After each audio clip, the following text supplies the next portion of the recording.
Hello neighbors, it's Brad here at eTrailer, and today we're taking a look and installing the Roadmaster towed vehicle taillight wiring. And this is going to be the LED bulb and socket style. It's also available in two different configurations, with or without the 6 to 7 way umbilical. And today we're installing it on our 2021 Chevrolet Spark. Now there's 5 main components when flat towing a vehicle that are going to be required, and the first one, starting on the vehicle side, is going to be the base plate, and that's going to attach to the frame of the vehicle and become the attachment point for your tow bar to be able to pin up to it. And that leads us to our next one, which is going to be the tow bar, which is the connection point between the towed vehicle and the RV. You're also going to have diode wiring, which is going to transmit the signals via an umbilical cord from the RV to the towed vehicle, allowing you to have your running lights, brake lights, and turn signals on the towed vehicle to keep you safe and legal and let the people behind you know what you're doing. There's also going to be your safety cables, which in case of an accidental disconnect are going to be just a secondary safety to kind of make sure that the vehicle stays attached. And the final one is going to be the braking system. And a supplemental braking system is just going to apply the brakes on the towed vehicle when you slow down in your RV. It's also going to have a breakaway switch, and when that pulls based on a accidental disconnect, it's going to bring that towed vehicle to a stop. That way it's not rolling down the highway. Now, having these installed, it's going to make it nice and easy when you are flat towing your vehicle to just plug your umbilical up to the RV, and that's going to transmit the signals to our bulbs that we've installed in our taillights, giving you the brake lights, turn signals, and running lights, and that way you stay safe and legal. Now, there's other options available as far as magnetic lights, but this is a lot cleaner option, and all you have to do is plug that umbilical in, and you're going to be ready to have those lights working. Now this kit has physical bulbs that are included that you're going to be drilling into your taillights to mount up, and this is really nice because you're not having to tie into your factory vehicle wiring with some diodes, and that's kind of the other option. They're both going to work really great by just plugging into the umbilical, but this one's really nice because it's not going to void any vehicle manufacturer warranties because you're not tying into any of the wiring. Now there's other bulb and socket kits available for your towed vehicle wiring, but this is going to be an LED option, so not only is it going to be brighter and be more visible for the people behind you, it's also going to have a longer lifespan, and generally they take a lot less electricity. Now once you've mounted it up, you're going to silicone it to make sure that it's a nice watertight seal, and it's going to be permanently mounted in your taillight, so it should last the lifespan of your vehicle. Now your light signals are going to be transmitted to your taillights via your 6-pole here, and depending on which kit you picked up, this may or may not be included, and also the umbilical may or may not be included as well, depending on the kit. Now something to keep in mind is some of your tow bars, like our Roadmaster Nighthawk here, has the umbilical already attached to it, so you're not going to need to pick that up, which gives you that option to buy the kit without the 6-pole and umbilical.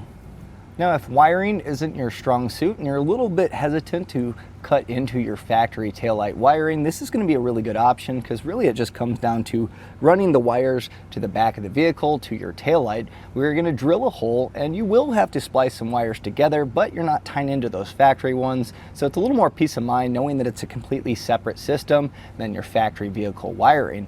Now, as far as the installation goes, it is pretty easy to do. I'm going to walk you through every single step so that way you can get yours installed.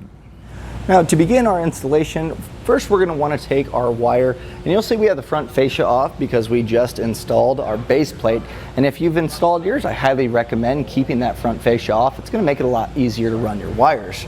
So I went ahead and just kind of zip tied an extra length here because we'll be tying into our plug, so just to give you a little bit of extra room to work with when attaching. And then from there I just routed over from our base plate around here. You do have your belts right there, so the main thing I was trying to do is keep it outside of there so it doesn't make contact. And once I ran it through the hole, I just zip tied it to the frame here just to keep that nice and low away from the axles here. And you have your steering rack as well as a sway bar, so I zip tied it onto the welded on hanger here for our exhaust, and then just kind of kept it low and nice and tight and zip tied it to our bracket. That way it's not going to interfere with the sway bar. And then from there I just kind of route this through the brackets that hold on to our hard lines and just made zip ties kind of along the way. You don't want to zip tie onto your hard lines as that can kind of chafe these over time, so just use the bracket. There's going to be some holes here that you can zip tie it, and it should stay up in place because these brackets will hold it. Now once we've gotten to this point, we're going to want to split our wires because they're going to be going to each side, and we're going to be using some extra wires. So the more we strip back, that'll gain us some extra. That way we can make our jumper wires. So to split it, just kind of peel these apart, and you'll see there. And I'm just going to peel these all back, and probably we can go back just about to here or so, and that should give us enough extra wire to route it up. Now before we cut any of it, we're going to pull our taillight to make sure that we have enough slack. So now we need to pop open our rear hatch to gain access to our taillights. And as we open this up, we're going to see that we have some Phillips head here as well as two on this side. So we're going to go ahead, get those loosened up, and that way we can get our taillights out. Now at this point, we should be able to get our taillight out. Sometimes there's going to be some clips here that kind of hold it in place. So kind of giving it a gentle rocking motion, it's going to allow that to pop out.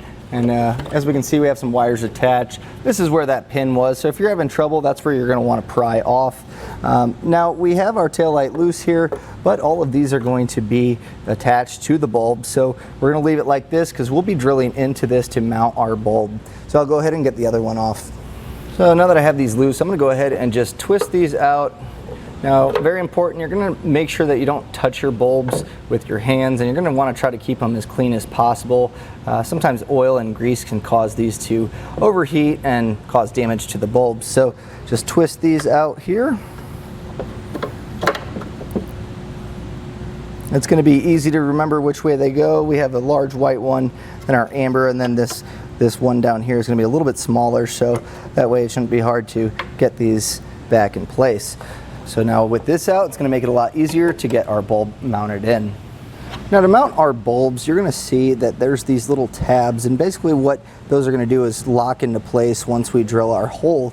And we're going to want a 1-inch hole. So there's a few different ways you can do that. A hole saw is going to work really well, or you may have to use a rotary tool, but honestly I think the best bet here, I actually have a 15/16 drill bit, and that's going to get us a little bit or pretty close to that 1 inch and give it a nice tight fit. If we need to, we can make it a little bit larger. So putting it right about here is going to give us space away from that bulb, but it's still going to be plenty visible here in the housing. So what I'm going to do is go ahead and just make a small drill mark for our pilot.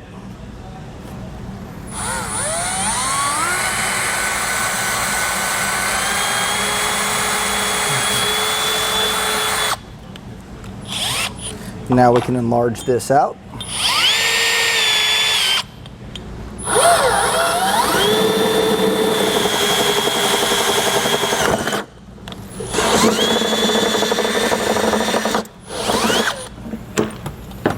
I'll just kind of get some of these burrs out of the way so it can bite into it, and that's going to be part of it to lock in. You can see some of these burrs inside. You're going to want those nice and clear, so that way it has a good surface to kind of snap into. So if you need to, you can grab a small file and just kind of get those small burrs out.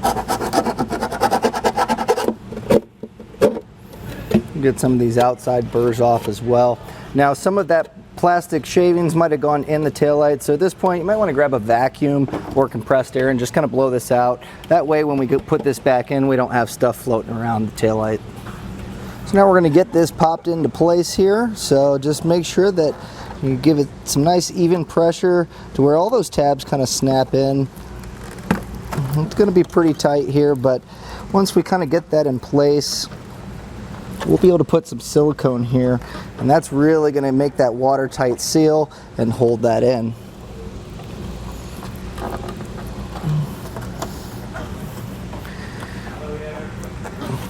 So now that we have that nice and secure, I'm going back with a little bit of RTV silicone here, and so we're just going to coat this really well because we don't want moisture getting in the taillights and getting foggy lenses over time, and this is going to be that step to really make sure that this is nice and protected. So feel free to go pretty heavy here, just kind of really push in those gaps anywhere there might be some here, and just kind of work that out so it's nice and coated.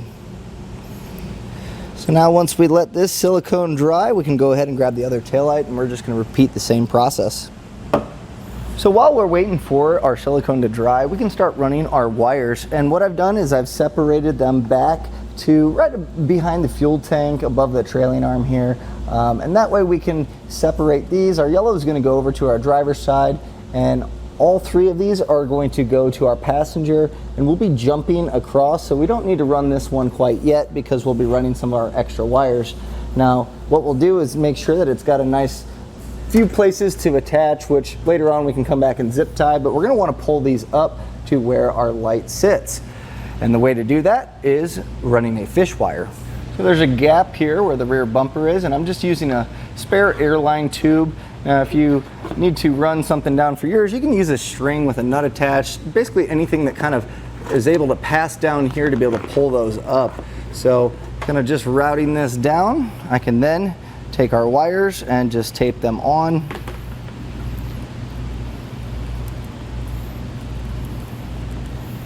And that's going to make it a lot easier to get these wires up where we need them. So now I can go ahead and just kind of pull this up and get all that slack pulled out of it. So I pulled all my slack out from underneath, and this should give us more than enough room here, but just you don't want to be too tight here. So I'm going to go ahead and cut these. And we can actually strip these back now. We'll be using these wires here, so just kind of keep those handy.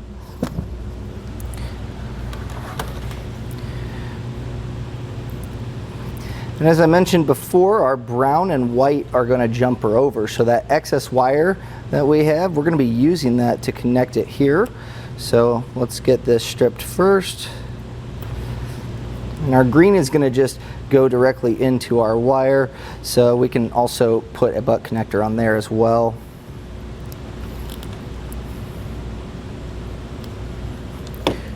So in our kit we have blue and yellow butt connectors, and the yellow ones are going to be for larger gauge wire or if you're doubling up. So our green is just going to stay single here, so we can go ahead and take our blue and we'll just crimp this down.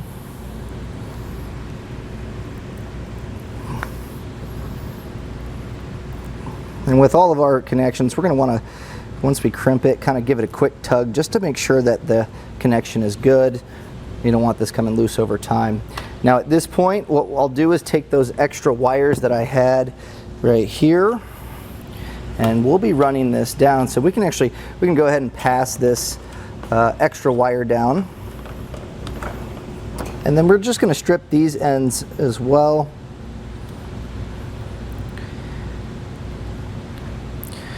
And then we'll take our yellow butt connectors here, and then we're just going to join these two together.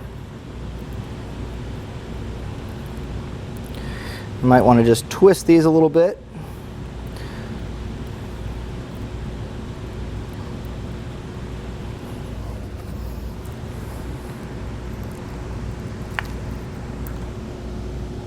And then we can do the same with the brown.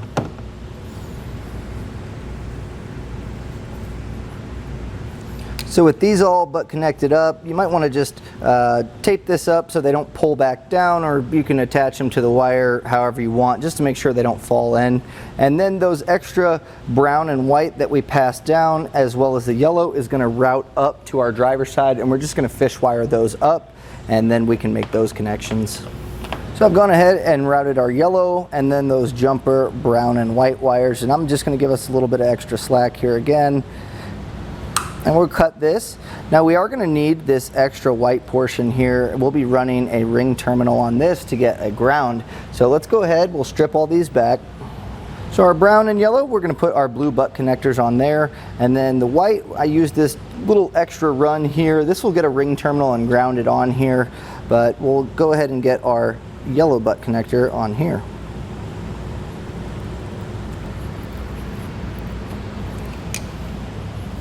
And then on the end of our little wire that we attach for our ground wire, we're going to take our ring terminal that was included in the kit, and we'll put it on this end.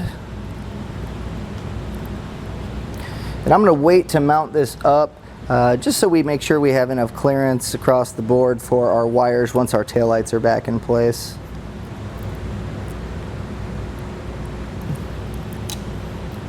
So now we're ready to attach to our light wire that we've installed on our taillight, and it's going to be pretty easy here. Our green is going to go to red.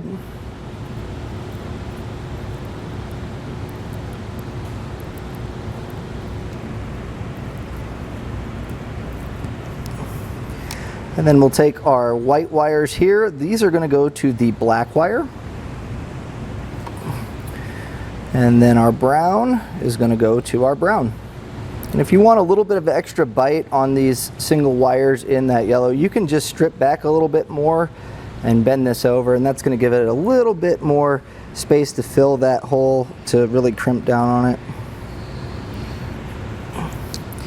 And just go ahead and make sure all your connections are good and not loose. And then if you want to, you can also go ahead and just take some electrical tape and tape this around here. And that's just going to give it a little added protection to make sure that they don't come loose over time. So now we can go ahead and put our corresponding taillights back in.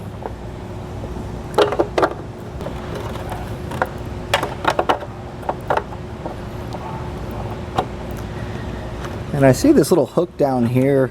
We can actually kind of just route our wires in there if we need to.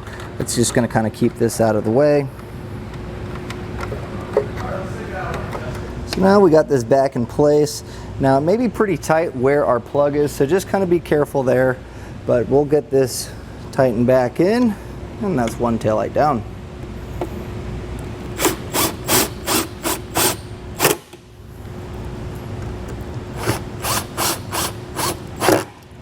Now on the driver's side, it's going to be just the same, except our yellow is going to go to the red, and then we're going to want to put our ground screw in place here. So I'm going to just go ahead. It's in a nice opening right here. This is going to be part of the chassis, so it's going to be a nice grounding point. We're just going to go ahead, take our self-tapping screw, and just kind of get this drilled in place.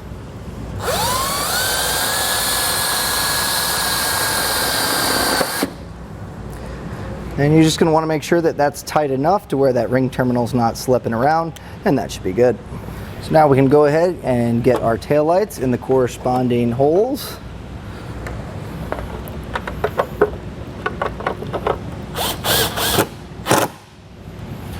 So now at this point, you can kind of hop under the vehicle, and if any of those wires are kind of loose, you're going to want to go back and make sure they're zip tied up, making sure they don't make contact with the exhaust or any of the suspension.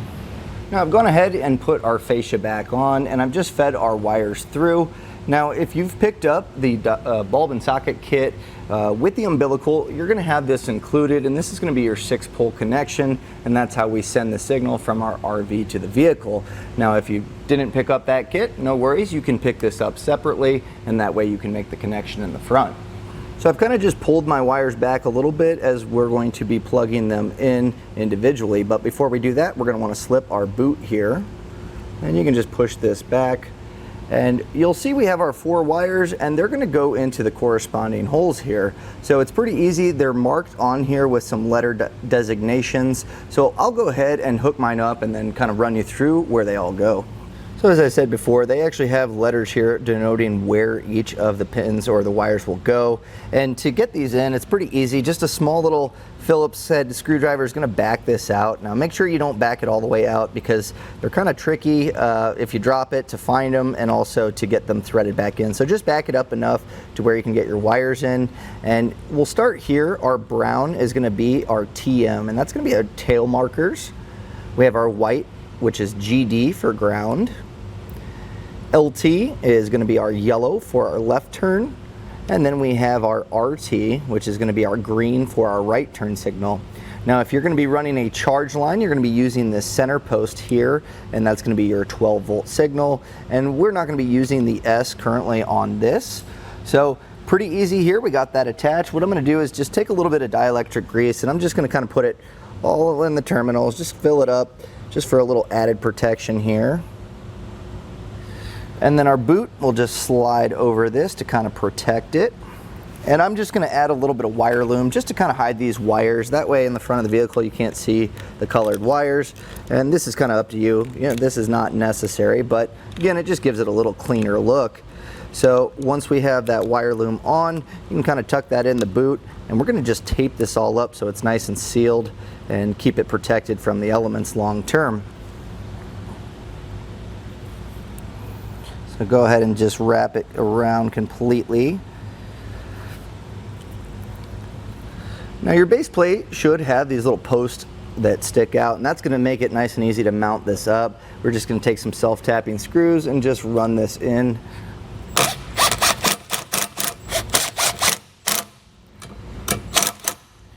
So now that we have that mounted up, the only thing left to do is test it and make sure that it's working. Now we're going to run it through the light sequence just to make sure that we have all of our functions working, and the best way to do this is to hook up to your RV, and you're going to just use your turn signals and your running lights and also your brake lights. Have someone back there watching just to make sure that they're all going. So first we're going to start off, we have our running lights. Next we'll do our left turn signal. Then we'll do our right turn signal.